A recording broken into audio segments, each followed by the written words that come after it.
Okay, in this next video I'm going to demonstrate how to remove the wax cappings. I've now separated all my different frames, gotten the last of the bees out, I think, and identified the ones that are suitable for um, harvesting honey, and there are a handful that aren't, and I'm just going to pass over them.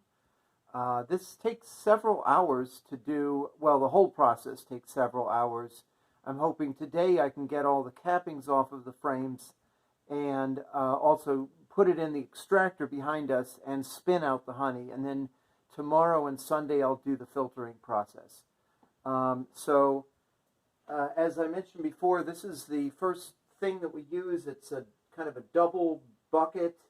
The top one has a hole in the bottom, and then it has this metal screen with small holes. And the idea is that the cappings get shaved off and fall into this bucket, and then the wax, which is still adhering to the cappings, will drip down through the perforations into this lower bucket here, and then at some point in the future I can open this valve and salvage the honey that was in the cappings. That's the whole idea.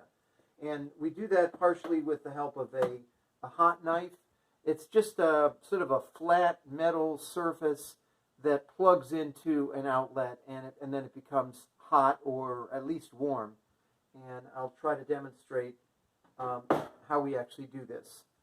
It can be quite messy, and it's actually better done with several people, but of course due to COVID I don't have that luxury. So here's a pretty nice frame of capped honey. On this side it's pretty even with the wooden frame. If you look at it end to end, you can see it's pretty even. That's going to end up being a little bit tricky with the knife, because ideally you want some of the wax to be protruding out beyond the frame so that you can go along the surface of the frame and cut the wax. But I'll make this work somehow. The other side is nice because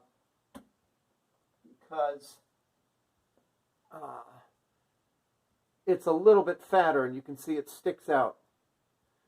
It is a little uneven, but you just can't have everything. So this is actually a pretty nice frame, and I'm guessing it weighs 5 to 7 pounds, something like that. So this is going to yield some nice honey when it's all ready. So what we do here is we put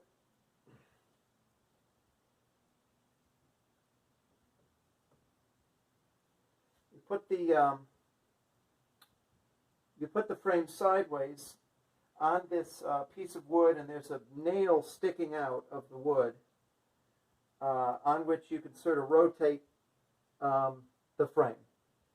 And it's very handy because there's also kind of a lip on the wood up here where I can hang on to it. And with just 2 fingers I can, and the help of this nail down here, I can pretty nicely rotate it and manipulate it. So now I'm going to do my best with this hot knife, and I think you just sort of want to let it do its job. You'll just let gravity do its job here with it. And ideally what you want to do is cut out the wax capping, but not go too far in to get to get a lot of the honey, or to cut down the cells too much, because even though you can salvage the honey from the cappings, overall it's a lot easier and less time consuming to get them using the extractor. So this is the first step, and I have to often take several passes through it to get it nicely uncapped. So you can sort of see the wax peeling off and falling off, and this hot knife definitely is a helpful tool. But it's sort of an acquired skill. You have to press down just the right amount on it to get the honey exposed so the centrifuge can spin it out, but not to take out too much of it.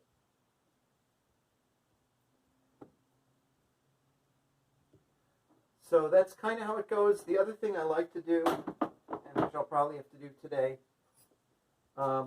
is just take an ordinary kitchen fork, and I can kind of poke holes in various places to sort of also help to remove the wax capping. And the key, of course, is once you put it in the extractor, the frame has to be totally uncapped as much as possible, so you can so the honey will come out when you start spinning it. That's the whole idea. And this is going to take several tries. It's going to take a while to do, and I will, once I'm done with the first side, try to get the second side too. They both have to be uncapped when they go into the extractor. So for now, I'll turn off the video, but this is what we do, and then I have to do this for about up to 24 different frames. This will be a couple hours of work.